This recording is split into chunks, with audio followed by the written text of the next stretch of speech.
tentang pelaporan SPT orang pribadi yang lupa melaporkan hartanya. Bentar deh, kayaknya kamu bikin sesuatu. Pikiran apa kan? Apa kemarin apa SPT? Nah itu kayaknya ada yang kelupaan deh. Perubahan apa emangnya? Kayaknya aku lupa masukin utang KPR. Serius? Emang utang KPR harus dilaporin juga ya? Barusan aku lihat, ternyata juga harus laporin. Kukira cuma penghasilan aja. Wah, kalau gitu SPT kamu jadi nggak lengkap loh. Nah, terus jadi gimana? Tenanglah, kasus seperti ini sering terjadi. Ayo kita bahas. Ayo kita bahas aja. A few moments later.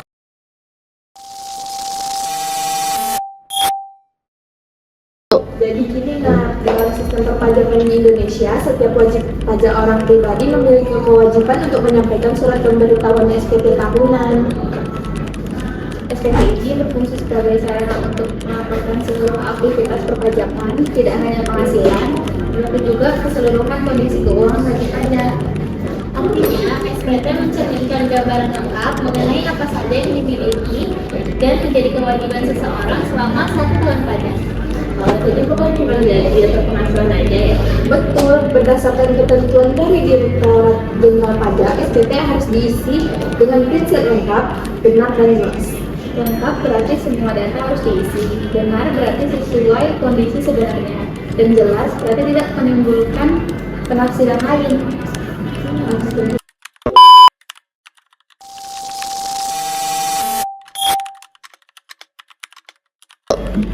Salah satu bagian penting dalam SPT adalah daftar harta dan kewajiban atau utang. Dalam hal ini, hutang KPR termasuk dalam kewajiban yang wajib dilaporkan.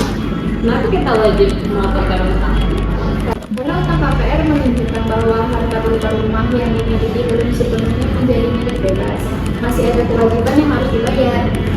Jika rumah dilaporkan sebagai harta, tetapi utang KPR tidak dilaporkan, maka informasi yang disampaikan menjadi tidak seimbang. Hal ini bisa membuat kondisi keuangan terlihat tidak sesuai dengan kenyataannya. Jadi biar kelihatan kondisi aslinya ya, bukan cuma yang aja gitu. Betul.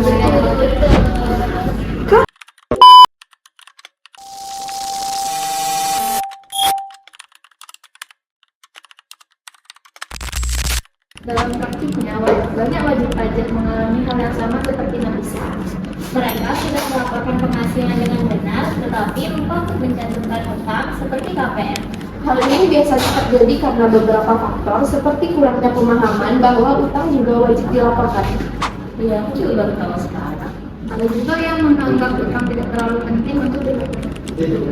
Atau karena tidak mencatat dengan baik jumlah kewajiban yang dimiliki. Selain itu, faktor terburu-buru saat mengisi SPT juga sering menjadi penyebab utamanya loh. Padahal, meskipun penghasilan sudah dilaporkan dengan benar, jika utang KPR tidak dicantumkan, maka SPT tetap dianggap tidak.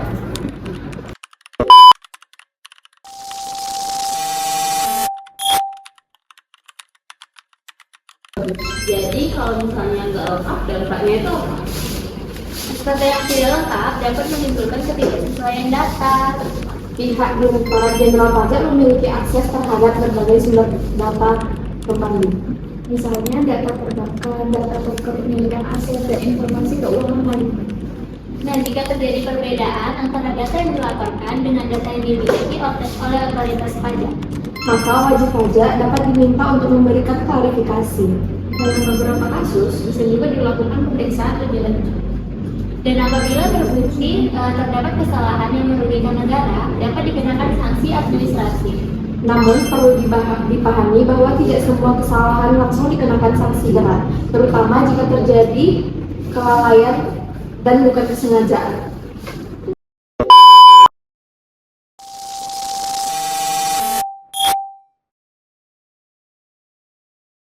Nah, jadi kan aku udah terlanjur nih lapor, tapi aku belum masukin utang. Nah, itu bisa diperbaiki nggak ya? Tentu aja bisa.